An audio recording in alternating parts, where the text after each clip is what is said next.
प्रिय क्रिस्त विश्वासियों, जय यीशु। आपका स्वागत है सेक्रेड स्क्रिप्ट सोर्स में, जहां हम अपने दैनिक जीवन के लिए शक्ति, आशा और मार्गदर्शन पाने के लिए बाइबल के कालातीत ज्ञान में गहराई से उतरते हैं। हमें बहुत खुशी है कि आप आज हमारे साथ हैं। आज की आध्यात्मिक बातचीत में हम एक ऐसे विषय पर चर्चा कर रहे हैं जो हम सभी के साथ गहराई से जुड़ता है। आलोचना और विरोध से निपटने के बारे में बाइबल क्या कहती है। आलोचना अक्सर भारी लग सकती है और विरोध हमें अलग थलग महसूस करा सकता है, लेकिन हिम्मत रखें, क्योंकि बाइबल गहन अंतर्दृष्टि और प्रोत्साहन प्रदान करती है। साथ में हम इन चुनौतियों का सामना करने के लिए दिव्य रणनीतियों को उजागर करने के लिए नहमायाह, पॉल और यीशु की शिक्षाओं की कहानियों को देखेंगे। हमारी यात्रा 2 तीमुथियुस 3:12, नहमायाह 4, 2 कुरिन्थियों 12:10 और मत्ती 5:44 जैसे अंशों में निहित है।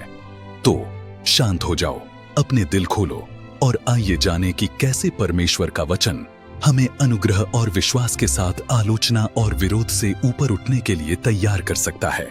अगर आपको आज के संदेश से प्रेरणा मिलती है तो रोजाना बाइबल की बातचीत और कहानियों के लिए सेक्रेड स्क्रिप्ट सोर्स को सब्सक्राइब कर लेना न भूलें।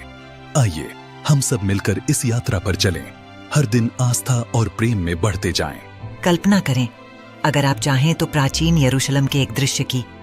भीड़ के इकट्ठा होने पर हवा में उत्सुकता का माहौल है।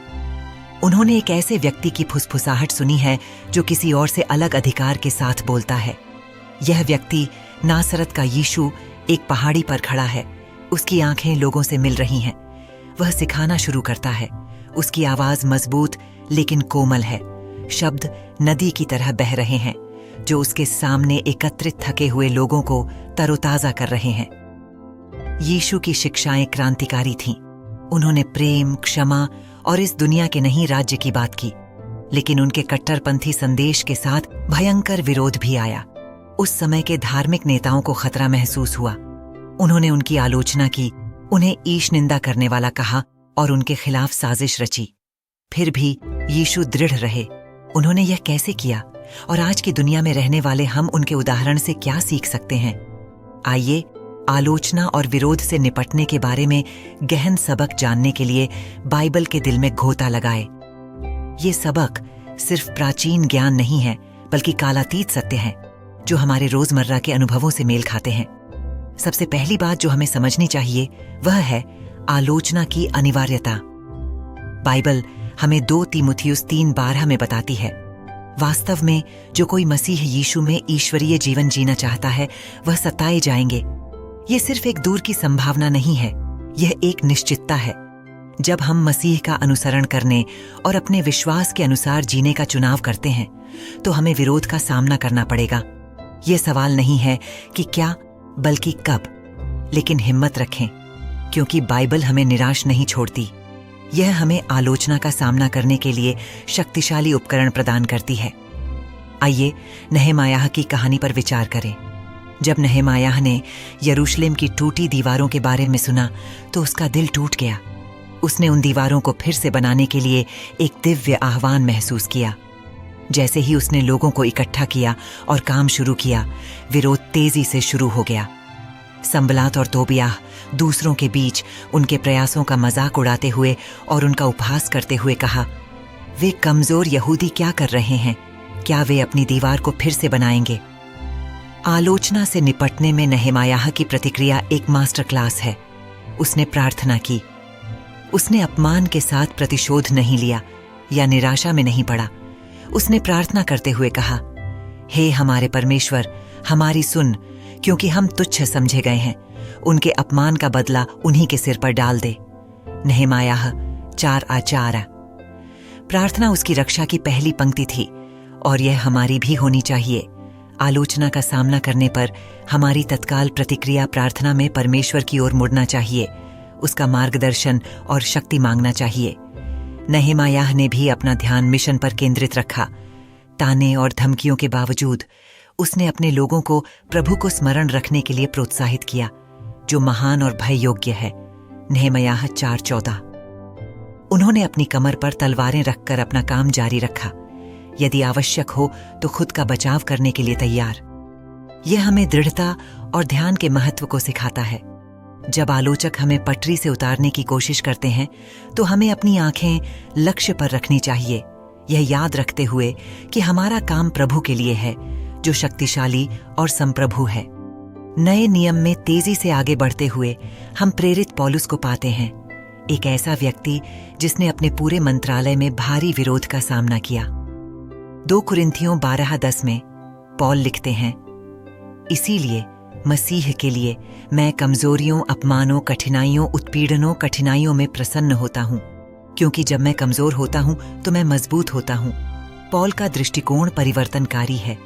उन्होंने विरोध को मसीह की शक्ति पर अधिक गहराई से भरोसा करने के अवसर के रूप में देखा। आलोचना का सामना करने पर पौल टूटा नहीं, वह आगे बढ़ा। कैसे? यह पहचान कर कि उसकी ताकत मसीह से आई थी।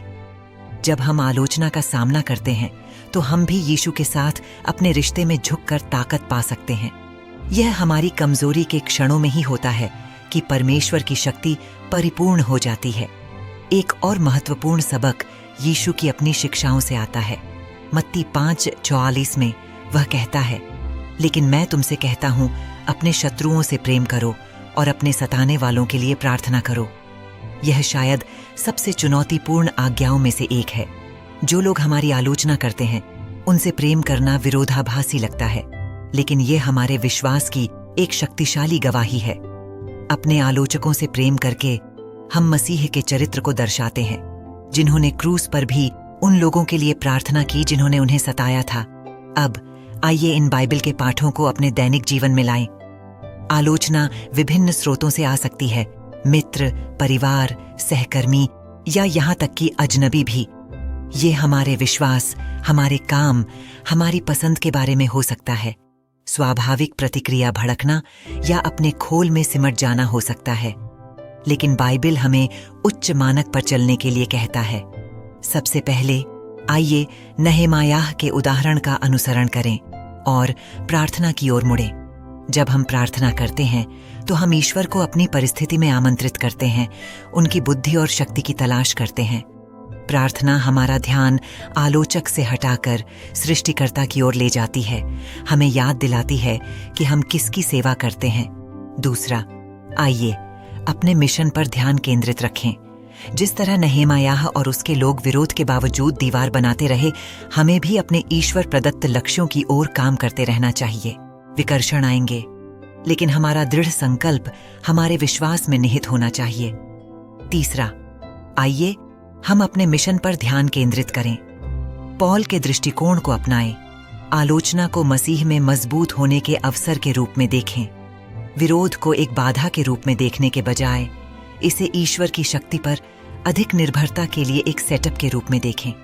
अंत में आइए अपने शत्रुओं से प्रेम करके और हमारा विरोध करने वालों के लिए प्रार्थना करके यीशु की शिक्षा को अपनाएं। इसका मतलब यह नहीं है कि हम सभी आलोचनाओं को वैध मानते हैं, लेकिन हम अनुग्रह और प्रेम के साथ जवाब देते हैं, यह विश्वास करते हुए कि ईश्वर हमारे माध्यम से उन लोगों तक पहुंचने के लिए काम कर रहा है जो हमारे खिलाफ खड़े हैं। जैसे जैसे हम बाइबल के नजरिए से आलोचना और विरोध से निपटने के तरीके को समझने की दिशा में आगे बढ़ते हैं, आइए हम उन गहन सत्यों को याद करें जिन्हें हमने खोजा है। नहेमायाह की दृढ़ प्रार्थना और ध्यान से लेकर कमजोरी पर पौल के परिवर्तनकारी दृष्टिकोण और अपने शत्रुओं से प्रेम करने के यीशु के मौलिक आदेश तक, ये शिक्षाएं हमें जीवन की चुनौतियों का सामना करने के लिए एक दिव्य रणनीति से लैस करती हैं। लेकिन हम इन पाठों को अपने दैनिक जीवन में कैसे लागू करते हैं? आइए इन सिद्धांतों को एक आधुनिक उदाहरण के साथ जीवंत करें। कल्पना करें कि आप काम पर हैं, जोश से एक नया प्रोजेक्ट आइडिया पेश कर रहे हैं जिसे विकसित करने में आपने अनगिनत घंटे बिताए हैं, लेकिन समर्थन के बजाय आपको कठोर आलोचना का सामना करना पड़ता है। आपके सहकर्मी आपके विचारों को खारिज कर देते हैं और आप अस्वीकृति का दंश महसूस करते हैं। ऐसे क्षणों में पराजित महसूस करना आसान है, लेकिन याद रखें, आप अकेले नहीं हैं। सबसे पहले प्रार्थना करने के लिए एक पल निकालें। नहेमायाह की तरह अपनी चिंताओं को परमेश्वर के सामने रखें। कहो, हे प्रभु, मुझे इस आलोचना से निपटने के लिए शक्ति और बुद्धि दो। कठोर शब्दों से परे देखने और मेरे लिए आपके उद्देश्य पर ध्यान केंद्रित करने में मेरी मदद करो। प्रार्थना आपके हृदय और मन को केंद्रित करती है, आपको ईश्वर की उपस्थिति में स्थिर करती है। इसके बाद अपना ध्यान केंद्रित रखें। आलोचना विचलित करने वाली और निराश करने वाली हो सकती है, लेकिन यह आपको या आपके काम को परिभाषित नहीं करती है। नहमायाह ने तानों के कारण दीवार बनाना बंद नहीं किया, इसके बजाय उसने अपने संकल्प को मजबूत किया। इस बात पर विचार करें कि आपने यह परियोजना क्यों शुरू की। अपने दृष्टिकोण पर फिर से विचार करें और इसे अपनी दृढ़ता को बढ़ावा दें। आलोचना के प्रति पौल के दृष्टिकोण पर विचार करें। उसने मसीह में शक्ति पाई, यह पहचानते हुए कि उसकी कमजोरी में ईश्वर की शक्ति परिपूर्ण थी। जब आप विरोध का सामना करते हैं तो इसे ईश्वर पर निर्भर होने के अवसर के रूप में देखें। अपने आप से कहें, जब मैं कमजोर होता हूं तब मैं मसीह के माध्यम से मजबूत होता हूं। यह मानसिकता आलोचना को बोझ से बदलकर गहरी आस्था के लिए एक कदम बन जाती है। फिर यीशु के प्रेम की शिक्षा को अपनाएं। यह शायद सबसे चुनौतीपूर्ण है, लेकिन सबसे पुरस्कृत भी है। अपने आलोचकों को रक्षात्मक होने के बजाय दयालुता से जवाब देने की कल्पना करें। इसका मतलब यह नहीं है कि आपको अनुचित आलोचना से सहमत होना है, बल्कि इसे अनुग्रह के साथ स्वीकार करना है। फिर यीशु के प्रेम की शिक्षा को अपनाएं। यह शायद सबसे चुनौतीपूर्ण है, लेकिन सबसे पुरस्कृत भी है। अपने आलोचकों को रक्षात्मक होने के बजाय दयालुता से जवाब देने की कल्पना करें। इसका मतलब यह नहीं है कि आपको अनुचित आलोचना से सहमत होना है, बल्कि इसे अनुग्रह के साथ स्वीकार करना है। उदाहरण के लिए, यदि कोई सहकर्मी आपके काम की आलोचना करता है तो जवाब दें, मैं आपकी प्रतिक्रिया की सराहना करता हूं और इस पर विचार करूंगा। आपके दृष्टिकोण के लिए धन्यवाद। यह शत्रुता को समाप्त करता है और रचनात्मक संवाद के लिए द्वार खोलता है। अब व्यक्तिगत संबंधों के बारे में सोचें। आलोचना अक्सर हमारे सबसे करीबी लोगों, परिवार और दोस्तों से आती है। यह बहुत दुख पहुंचा सकता है, लेकिन यह वह जगह भी है जहां हम मसीह के प्रेम को सबसे गहराई से दिखा सकते हैं।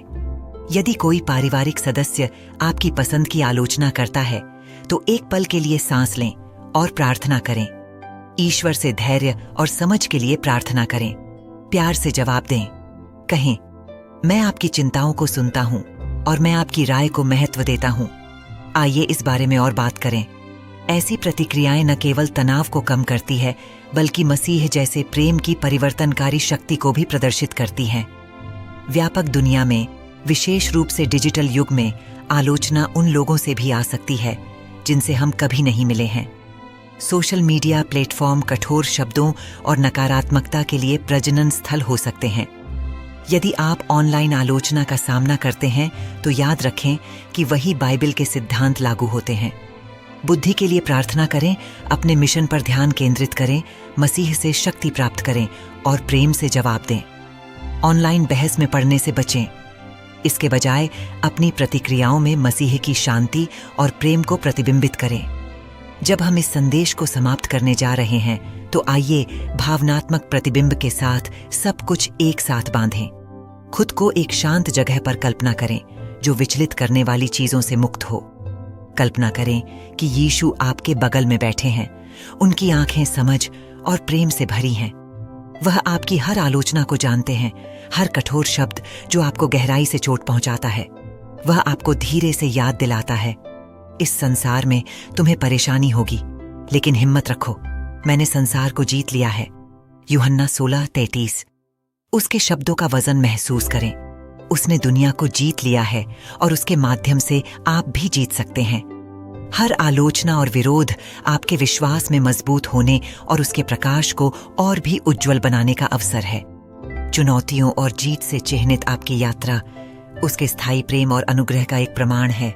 जैसा कि हम समाप्त करते हैं, मैं आपको याद दिलाना चाहता हूं कि आप एक बड़े समुदाय का हिस्सा हैं, हमारा ख्रिस्त परिवार। यहाँ हम एक साथ बाइबल की गहराई का पता लगाते हैं, अपने दैनिक जीवन के लिए शक्ति और प्रेरणा प्राप्त करते हैं। अगर इस संदेश ने आपके दिल को छुआ है, अगर आपको इन शब्दों के जरिए उम्मीद और मार्गदर्शन मिला है, तो मैं आपको हमारे चैनल में शामिल होने के लिए आमंत्रित करता हूं। हमारे चैनल सीक्रेट स्क्रिप्ट सोर्स को सब्सक्राइब करें जहां हम हर दिन बाइबल की बातों और कहानियों पर चर्चा करते हैं। साथ मिलकर आइए हम जीवन की यात्रा में आगे बढ़ते हुए एक दूसरे का समर्थन और उत्थान करते हुए विश्वास में बढ़ते रहें। याद रखें, आप कभी अकेले नहीं हैं। ईश्वर आपके साथ है।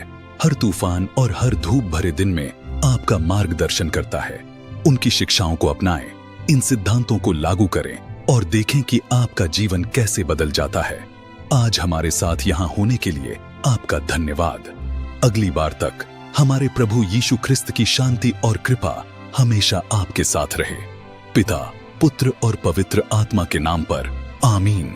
जय यीशु।